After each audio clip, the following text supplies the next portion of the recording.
yaghurrannakum billahil ghurur. Kamu jangan tertipu dengan kehidupan dunia. Makanya saya itu orang yang paling fanatik sujud. Kalau suwun jenengan sing sujud. Wes sujud salat lima waktullah nikmati. Karena sekali kamu terbiasa mensifati dunia ini penting, nanti kamu akan lupa mensifati akhirat itu penting. Dan itu awal kamu tergelincir dari ansawa isabi, dari jalan yang benar. Makanya tadi pepatahnya orang sufi apa? Anna sunyamun wa idza matu indah. Manusia itu tidur, kalau mati baru. Terus contoh kedua begini. Kenapa Allah begitu murka ketika orang tidak mengerti hak-haknya Allah? Bukan karena Allah anarkis atau keras, tidak. Memang secara akal pasti begitu. Saya sampai tak beda ini. Ya contoh gampang-gampang saja, tak wari logika. Kalau ada orang buta lewat kemudian nabrak tembok, karena apa? Karena buta kan? Buta itu maknanya apa? Tidak tahu. Akibat tidak tahu, nabrak tembok. Ya kan? Karena tidak tahu nabrak tembok, karena tidak tahu terjatuh di sungai, karena tidak tahu terjatuh di jurang. Sekarang juga sama. Orang karena tidak tahu pentingnya agama, tidak tahu pentingnya Allah, kemudian dia fokus ke duniawi. Akhirnya ya nabrak tembok. Natijanya sama enggak? Saya ulang lagi ya. Orang buta karena tidak tahu nabrak tembok. Orang fokus untuk perempuan cantik atau melihat apa, kemudian dia tidak tahu depannya juga nabrak. Untuk menjadi nabrak itu syaratnya tidak tahu apa tahu. Bisa dua-duanya. Tidak tahu ya sebabnya nabrak, fokus ke yang lain ya bisa. Maka tidak tahu ya sebab nabrak, fokus ke yang lain juga sebab. Nah mata kita, hati kita ini sudah dipenuhi hal-hal yang tidak penting, sehingga kita lupa dari hal yang penting. Kayak tadi kita mau minum kopi saja, fokus sampai meninggalkan anak main sampai jatuh. Berarti minum kopi sebenarnya tidak satu kebodohan, tapi ketika membiarkan anak kecil jatuh itu adalah kebodohan. Sebetulnya makan menikmati dunia itu tidak kebodohan, tapi ketika Anda melupakan Allah itu menjadi satu apa? Kebodohan. Ini disebut kamu jangan terlena oleh kehidupan apa? Dunia. Nah kenapa terlena? Itu kakean delok. Mulane Nabi itu ora tau delok dunia. Nabi, saya ini tak latih gitu di wali, tapi mukadimah. Kulon itu belum pernah delok. Saya pernah punya kakak wakil bupati, punya teman gubernur, teman gubernur banyak tuh. Kalau delok susu ramani, mereka khawatir senang. Nabi itu pernah, Nabi itu jenenge manusia, pernah lewat itu. Kemudian tonggo-tonggone Nabi kebetulan pas pulang bawa unta-unta banyak. Itu Nabi melihat mungkin 0, sekian detik. Itu dilori pengiran. La tamudanna ainaika ila ma matta'ana bihi azwajam minhum zahratal hayatid. Jadi misalnya koyo rogen misalnya delok wong numpak Alphard pejabat ana sing bukakno. Enak aja nak jadi wong ngono iki. Kalimat itu direkam oleh Allah bahwa Mustafa pernah ngomong enake jadi wong iku numpak Alphard ana sing bukan. Tapi kan tetap kirim. Sehingga nanti di akhirat kalimat itu direkam misalnya nanti ternyata yang numpak Alphard misalnya nyuwun sewu misalnya yang numpak Alphard tadi tetap di neraka, kamu ya ikut di neraka. Karena dia menikmati Alphard lali akhirat, kowe yo ngangen-angen kepengen seperti itu. Maka poinnya sama. Kalau pun rokok bareng. Terus ada orang sujud di musola, melarat sujud. Kowe enggak pernah enak itu wong iku. Padahal sujud itu yang menjadi orang masuk surga. Terus kowe ditakoki ning akhirat. Kowe tahu angen-angen dadi wong sujud mboten ate. Tapi dia tahu angen-angen mewah nate. Yes, nang kono kira-kira gitu. Lha iku latara undal pas kowe roh ilmu yakin pas wae mlebu neraka. Iki mulane tak ajari dini kiat-kiat supaya kira mlebu. Makanya latih melihat dunia gue juga kesulitan. Misalnya di konco jadi pejabat. Kalau nanti di keluarga pejabat sampai sekarang pun saya sering punya teman. Buat nanti kalau melihat bahwa dia pejabat. Karena saya takut dosa. Saya melihat dia seorang mukmin yang sujud, yang sholat. Saya bodoh sekali kalau melihat dia pejabat. Karena itu tidak ada artinya di akhirat. Saya sampai sekarang yang saya melihat presiden orang yang mukmin, sehingga saya harus hormat. Saya melihat bupati orang yang mukmin, sehingga saya harus hormat. Melihat sampean ini wong sing mukmin, malah gue jalalan barang ini sudah mukmin plus. Jadi rasa tiga kartu pinter gue jalalan. Jalalan budal bisa gaya bisa. Budal lu ora ono maknane. Oh anu gak angger wong iso maca kitab apa? Jos lah. Jadi saya ulang lagi ya. Makanya saya itu nanti kalau sampean alim sudah kayak saya, itu pasti nggak bisa nggak kagum sama sahabat.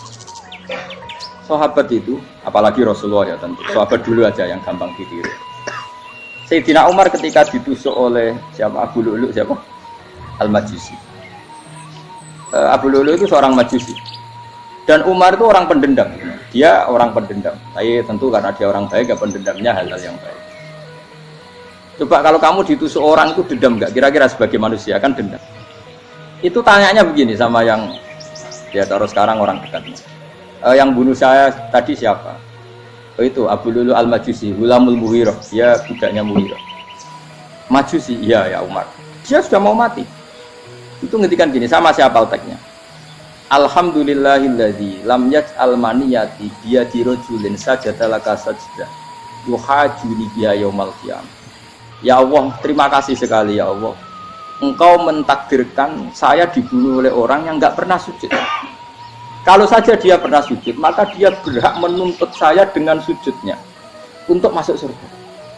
Artinya gini, kalau dia ditusuk orang yang pernah sujud, misalnya Sayyidina Umar kok ditusuk oleh Ruhin, kemudian Umar masuk Ruhin masuk neraka, aku tetap pedih Gusti. Isowai sujudnya dia menjadikan enggak berhak masuk neraka. Artinya Umar sangat hormatnya pada sujud itu dia enggak berani. Jadi kira-kira kok Umar kok sujud kowe iku kira-kira rawani maksudno anak kowe mlebu neraka. Piye-piye di kekuatan sujud yang mempotensikan tetap dia masuk surga. Makanya dia seneng, dendamnya kesampaian. Syukur lah nek sing mateni aku ora tau sujud. Jadi tak patut nang neraka langsung gludeng ngono kira-kira gitu. Saking hormatnya ambek sing jenenge sujud.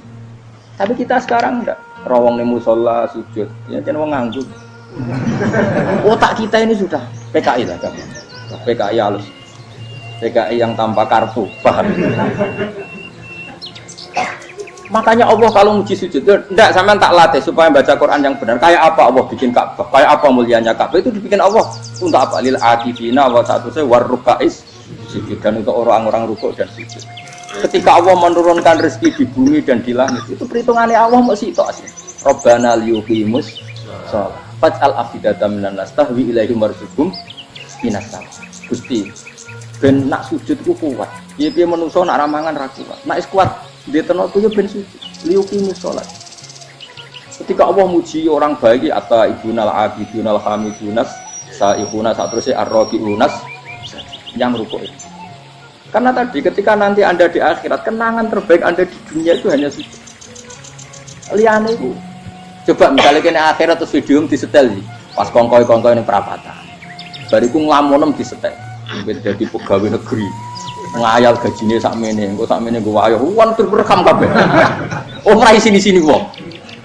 Terus tokoh idola sing duwe wae sing tumpakane Alphard di sekretaris saya. Iku mbok nang utakem iku berpuluh-puluh tahun. Dan itu jumlahnya poinnya misalnya 100.000. Bareng idol anu Kanjeng Nabi mau 10%, cuma gayanya mau sholawat. Tapi sebetulnya agak tahu bayang no ini miskinan Mbak Amit nih miskinan. Gayanya mau sholawat tapi pakai orang tahu pengen melarat koyok. Itu direkam. Makanya dari Habib-Habib sing alim-alim ini almar'u ma'aman ahabba hada tarhib wa tarhib. Kita ini kan sering dimotivasi mubalik. Mubalik itu kan saya naik dhewe nak. Pokoknya seneng Nabi swarga. Dari Habib-Habib sing alim nak ngritik, masalahnya dhewe mu almar'u ma'aman ahabba. Wong dibarno wong sing disenengi. Apa kamu bisa menjamin seneng Nabi saudure seneng wong-wong itu? Jangan-jangan kita lebih berkeinginan seperti orang tertentu yang kaya raya, yang terkenal, yang hebat. Meskipun kowe lesane muni seneng Kanjeng Nabi. Jangan-jangan status cinta kita terbukti ke orang itu. Iya toh, misalnya gambarnya pasang neng kamar, wah, partai, wong semua kuasa.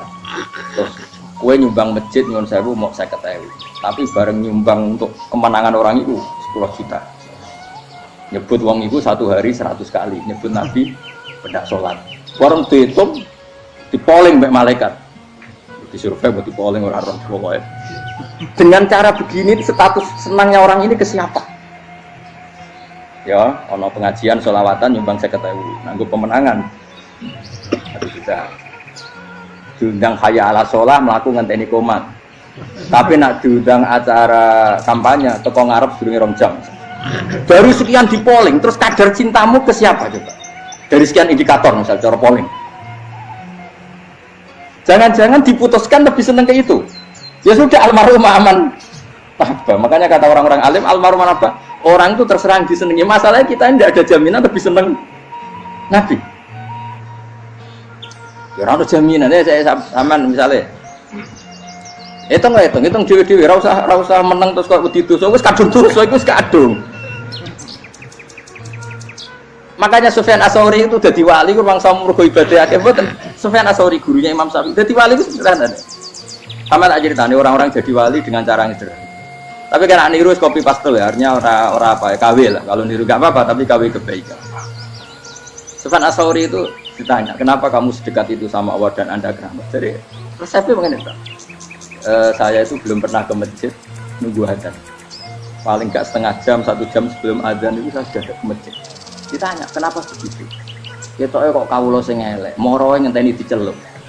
Wis ngerti nak wayahe yak ngono iku Allah nyeluk. Misale saya punya candalem atau saya punya karyawan, tiap jam 8 itu buka toko. Nah, bayangno itu juga. Saya punya karyawan tiap jam 8 tugasnya buka. Selalu buka tokonya ngenteni tak panggil. Rohen, toko buka. Siap.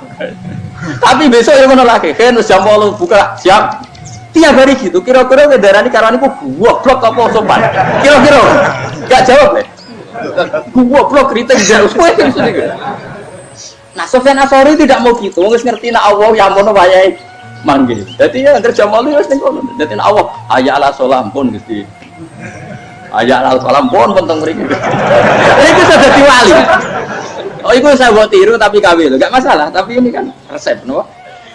Lho mangkel lo gak kira-kira. Ono karyawan tiap jam 8 kon buka toko. Selalu marane ngenteni di pagi. Jadi wali dulu tuh punya cara muamalah sama Allah tuh luar biasa. Ya ora usah mbok tiru terus kemen dadi wali wis ra iso kadung salah. Biasa wae. Aku lah nganti saiki ya biasa wae. Aku mau masjid ngenteni mekumat ya biasa wae. Tapi aku kan iso dadi wali lewat jalur liya lah aku ya. Jalurku kan akeh. Mulang ya mari wali, sabar ning coba ya mari. Jane ana jalur, fikir ya mari wali. Bapak kan loro, fikir loro. Jadi Imam Adil ya wali, di bojo judes itu wali masyhur. Ana wali ku barokah di bojo. Ini ya jalur dadi wali. Wah, lebih ngeri lagi. Ngeri tenan nanti ning akhirat aja uji.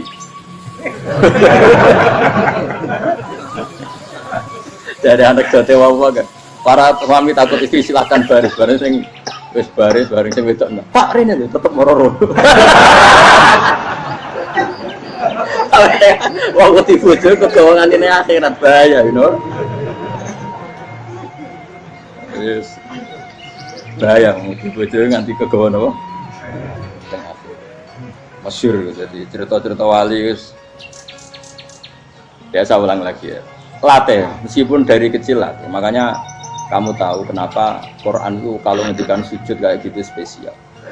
Balillah fa'bud wa kum minas syakirin. Jadi meskipun kita di dunia umumnya orang saya makan, saya minum. Saya juga punya istri, punya keluarga, punya apa.